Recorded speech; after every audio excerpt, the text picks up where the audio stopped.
Wakizungumza na kituo hiki kwa nyakati tofauti, baadhi ya wananchi hao wamesema kuwa wanahitaji uhakikisho wa usalama ili kushiriki kikamilifu katika mchakato wa uchaguzi bila hofu, pia kutoathiri shughuli zao za kila siku.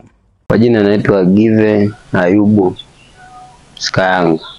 Mimi hapo ushauri wangu, hiki kipindi cha uchaguzi, siku ya uchaguzi, natakiwa jeshi la polisi liweke tu mazingira yao vizuri, ulinzi wa kutosha. Sisi vijana tuendelee na kazi yetu. Kwa majina naitwa Sarafina Jonathan. Mimi ningependa kwamba wananchi wapate kuwa na haki sawa, wagombee vizuri kwenye pande zao. Na jeshi la polisi ningependa wasimamie usalama na utulivu katika kipindi hichi pamoja na kipindi cha uchaguzi. Ukiwa na amani na utulivu katika jamii, wananchi watasababisha kuishi vizuri kwa amani na utulivu. Kwa majina naitwa Joseph. Sasa jeshi la polisi napenda kwenye kipindi hiki cha uchaguzi kiweze kutulinda, tufanye uchaguzi wa amani na salama. Sisi tunachotaka tu ni amani.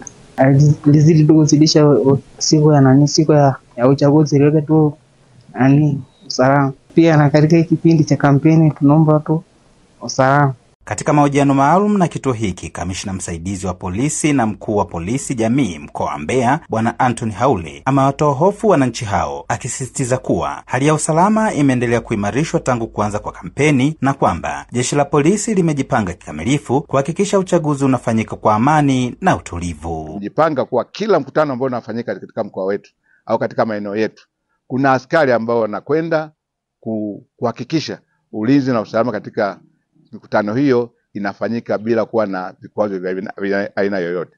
Kwa hiyo wananchi wa mkoa wa Mbeya, muende katika mikutano hiyo kuweza kusikiliza sera za vyama ambayo wanatoa ili waweze kuchaguliwa. Wasiwe na wasiwasi, kama jeshi la polisi limejiandaa vizuri kwenda kusikiliza mikutano hiyo. Baada ya kumaliza hayo, kwenye siku ya uchaguzi ambao utafanyika tarehe 29 mwezi wa 10, Watanzania wote, wana Mbeya, wale wenye walemavu, wenye mahitaji maalum, tunamhakikishia kuwa ulinzi na usalama katika tarehe hiyo ya kwenda kupiga kura itakuwa ni kubwa sana. Aidha, SP Haule amesema kuwa tayari askari polisi kata wanaendelea na utekelezaji wa majukumu yao katika maeneo mbalimbali kwa kutoa elimu kwa wananchi kuhusu masuala ya usalama na umuhimu wa kushiriki uchaguzi kwa njia ya amani. Kuna hawa wanaitwa wakaguzi kata na polisi kata, wako katika kila kata.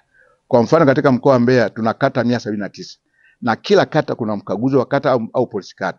Hao wakaguzi kata na polisi kata wanakwenda katika maeneo tofauti tofauti, vijiwe vya bodaboda, mashuleni, kwenye makanisani, misikitini na sehemu mbalimbali kwenda kutoa elimu ya kuhusu uchaguzi mkuu. Samuel Mpogole, Hope Channel Tanzania.